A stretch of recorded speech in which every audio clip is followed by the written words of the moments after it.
Welcome to this BEC podcast provided by Badminton Europe. My name is Rasmus Beck, and welcome to you also, Imogen Bankier. Good to see you back in badminton. Imogen, it's been a while since the fans of European badminton have seen you. How are you, first of all? Thank you. It's nice to be here. Very well. Happy to be back in badminton. Doing some coaching now for the French team, so it's nice to be back, see old faces and some new ones as well. So I'm very pleased. Yeah, it feels like a long time ago, 2011, when you and Chris Adcock won that silver medals at the Worlds in London. And now in 2018, what has been going on for the past 6-7 years for you?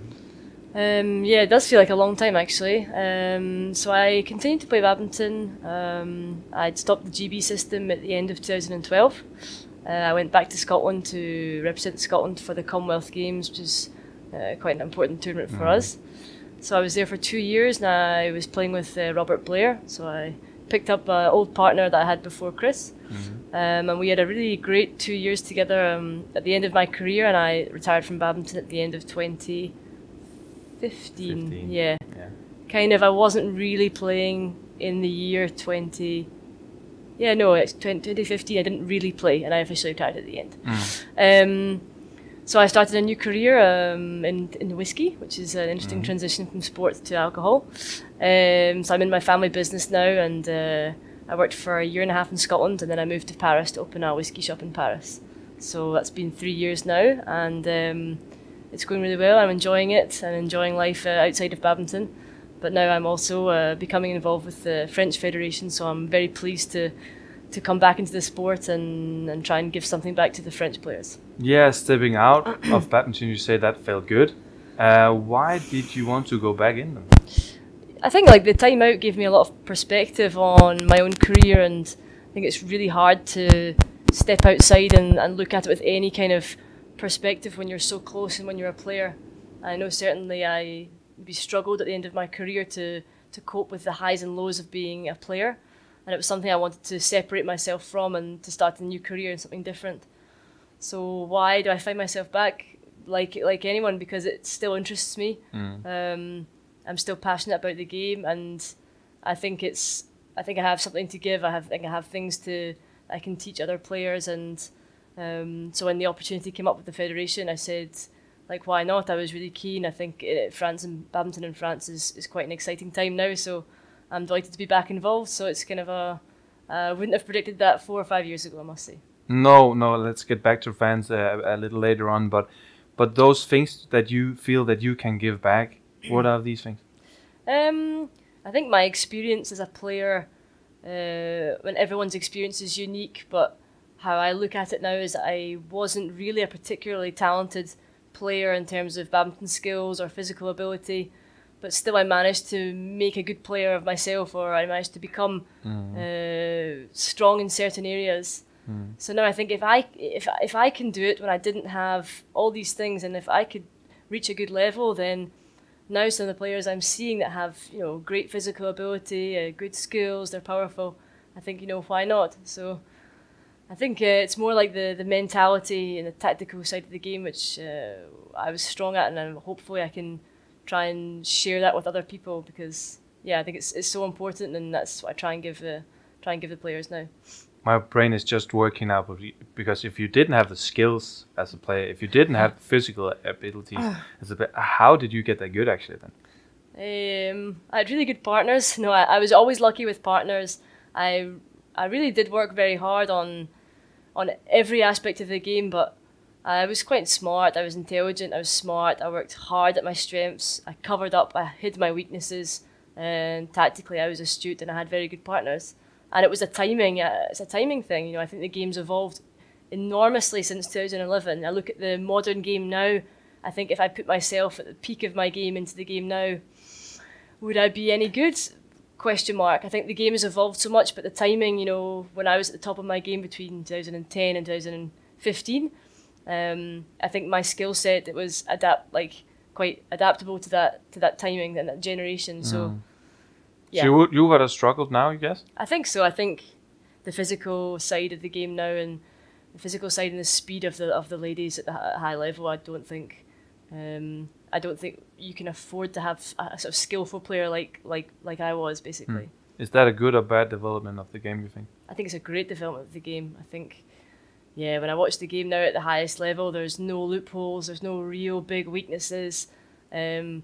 Especially like the ladies, the ladies are now so strong. It almost used to be if you attacked on the lady, then they couldn't find their way out. And now you just see their physical ability, their movement, and their skills are just so impressive. So it's a fantastic development for the game, I think, and I think it'll bring more spectators, more people playing. I think it's brilliant.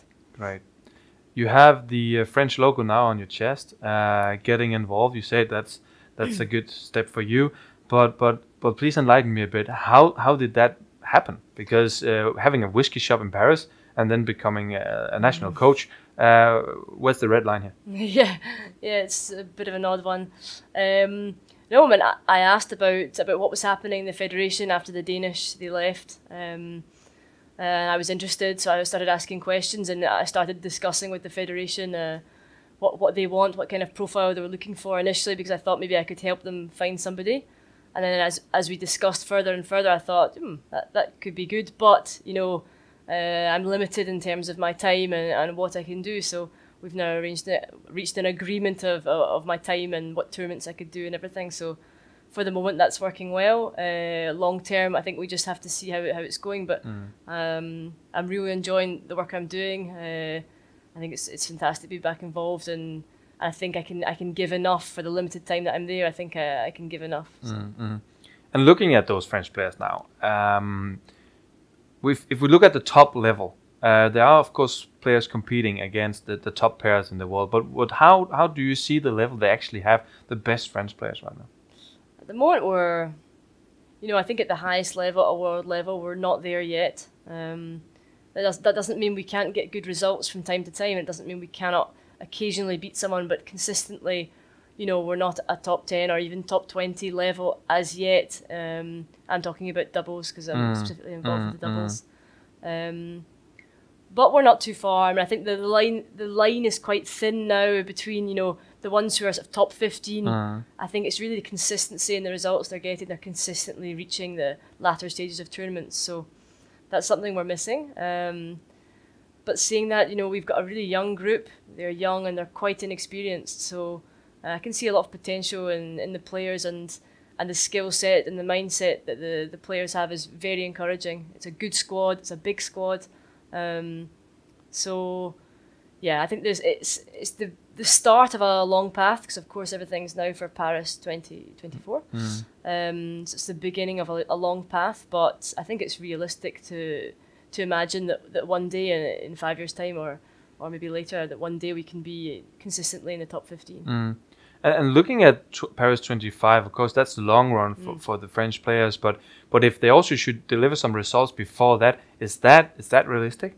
I think so, and that's where really I hope to share with them, because that's down really to tactics, mental things, little edges. We can't improve real big aspects of the game in such a short time, but games are won and lost on tiny edges and tiny margins. And that's where tactics, mental strength, all these small things come into play. So that's something I hope that I can share with them and help them with, to try and get short-term results. Because it's all fine and well saying, in 2024, we're going to do X, Y, Z. But in the end of the day, we need to have results tomorrow. We need results in 6 months. We need results in 1 year. So I think in terms of short-term goals, it's quite evident what needs to be done as well. When you were an active player, Denmark was the dominating factor. They still are. Yeah. That's no secret. Does France have the opportunity and the talent to be the new dominating factor in Europe, or should they still say, okay, Denmark is the number one, but we are definitely aiming to be the clear one, number two? I don't see why. The advantage that they have in France is they have such a strong club system. I'm sure you've heard a million times, why are Denmark so strong? Because they have a culture and a history in badminton, and they have a really strong and well-run club system. France isn't dissimilar in that sense, because they have a really great club system. They have good clubs. They have top class players coming to play. So you think, why not? So why are we not Denmark? Maybe it takes some more time. Could be a timing. It's not instilled in our culture. Badminton's not the same level of like following as they have in Denmark. So I think that'll take time, but I mean, the players are there, the club system is there, so why not? But it will take time. It's not something that's going to happen in the next 5 years. As an outsider coming in, do you feel that the French, not only the federation but also players and the surroundings, do they have the patience to give that time that is needed? I don't know. I couldn't say as yet. I don't know enough, and I've been in France for 3 years, but I really haven't done enough digging into. I've played in a club for 5 years, and I understand how that works, and I think the people around the club system are fantastic. They give so much to their club and juniors and everything. Do they have the patience? I'm not sure. I mean, culturally, I think that's quite difficult for the French. The French are culturally very different from the Danish. But you know, never say never, and why not? There's no reason on paper why we couldn't be one of the European forces in badminton. It seems like, looking also at the European Juniors Championships taking place in Tallinn in 2018, looks like the French players is actually also developing better as the younger ones than the Danes. Is that a surprise to you? I think it's surprising to everyone because we always expect that Denmark are going to be one of the strongest, or the strongest in juniors. I think this is maybe one of the first years we've seen, you know, a group of juniors coming up and being stronger than Denmark. I think that's down to these club systems. We have these pools, these cells in different areas of France that develop players, and then they come together to create the French team. And it's fantastic. It's great to see such a good group. My concern and where we should really be focusing is how they're going to step up and make that next jump into senior badminton, because as we all know, that's the most difficult step in any young player's development, and that's where Denmark have the upper hand. Even if the group of juniors are less strong now, as soon as they go into the Danish system, they are going to be pulled from the top, because the seniors are so strong. And in France, as yet, we don't have that real strong group of seniors, those real role models pulling the juniors up. The juniors are not almost at the same level, but it's not quite the same thing. So I think that's really where we need to focus on. Okay, interesting. Speaking to you, speaking to French players, Tokyo 2020 is not that big topic. Of course it is. Everybody wants to qualify. Everyone wants to go to an Olympics. But it seems like to me that the Paris 2020 is so much, 2024 of course, is so much bigger already. Is that also the point of view you have? It's always like that. When you've got a home Olympics, I was there when London got the bid for 2012, but we still had 2008, Beijing to get out the way, but no one talked about Beijing. It was all for London. So I think that's normal, and I'm lucky enough to have sort of lived that whole cycle before, and I understand the pressure. I think that the 16, 17, 18-year-olds in France are now feeling it's your turn. So of course the focus has kind of gone off Tokyo, but at the same time, that's not a bad thing. The players are still going to start an Olympic cycle. We have a group of players that will try and qualify for the games. But of course, in the back of everyone's mind, it's going to be Paris 2024. And Imogen, it's no secret that I also invited you because, of course, that Olympics on home soil, you tried it now. Now you're the coach for the players who's aiming for it. What kind of pressure is it actually that you will have as a player on your shoulder competing on home soil? It's an enormous pressure. An incredible pressure in both a good sense and a negative sense. But there's no pressure like the pressure one puts on oneself. That's the worst. I mean, we went to the London 2012 games and we didn't perform. However, we performed a year. You know, why? We're now 6 years later. I still ask myself, why did that not happen? What's the answer to that question then? I mean, that's life, that's sport. You can't always perform. Everyone has bad days. You can't always perform. Like, we put immense pressure on ourselves. I know I certainly put so much pressure on myself. I really believed, I went into that tournament believing, kind of blindly when I think about it, with a bit of logic, you think, well, we didn't really consistently, we had a couple of good tournaments, we had a lot of good tournaments, but we weren't consistently a top 5 level, because we weren't top 5 in the world. So why would I expect to go into a tournament and win a medal just because it's in my home just because it's in my home country, or just because I think everything will just work out for me, you know, what an idiot, you know. But no, but nobody burst the bubble, you know. So I really learned the hard way. But at the same time, you have to believe it, you know. Maybe I believed it too much, which means when the fall was extra tough for me. The fall was really tough. When you put yourself in the line and think I'm going to win it, and then you get brought down, it's terrible. Yeah. But you know, hopefully I can try and relieve the French players of a little bit of that stress, and try and put things a bit in perspective for them, because I think it'll be quite tough. They'll have a lot of pressure. Do you think that we will see French medalists at the badminton event at the 2024? I hope so. I mean, I wouldn't be sitting here if I didn't think so. I think we have all the tools to make it happen. I think culturally, France is making, when I say culturally, the culture in the federation and in INSEP, you know, our national centre, is slowly making progress. I think we have the group of players. I think we have the capability to create world-class players. Can you count on anyone to produce a medal on the day? No, I mean that's sport. But all we can do is put the players in the best possible frame of mind and best possible preparation for the next 8 years now. So it's a long time, but why not? Plenty of time. Why not? Yeah. Yeah. I don't think it's fair to put on names because these guys and girls might be quite young still. But can you see as a coach that there are certain categories where you already can see now we might have a better shot here than here? Well, to be honest, I mean the juniors, because I'm not involved with the juniors at all, and I think when we talk about 2024, we're talking about largely the juniors and then some of our younger players. I mean, I'm very much focused on the doubles. I can't really speak for singles at the moment, but I know, of course, that the Popov, the young Popov boys are incredibly promising in terms of their performance. But I think in singles, so much depends on the transition from junior to senior. I think it'll be a real. They're already in that transition, and let's see what happens.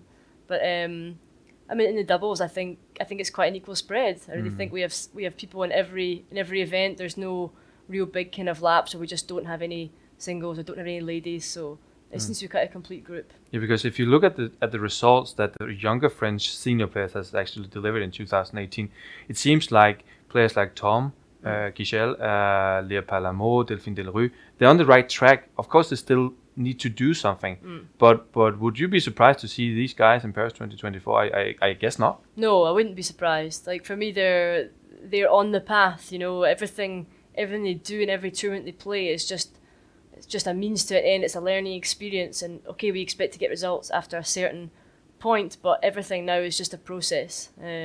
It's a process every day in training. It's a process, and they need to play, I don't know, put a number on it, 200 matches, 500 matches, before they get to the stage where they're going to be consistently beating top 10 players. But when the names you mentioned, they're on track. They're on track. They've got 8 years. 8 years to get to that level. It's more than enough time. They just need to keep the mindset. That's the hardest battle, I'd say. And of course, it's a process. Part of the process is also the coach.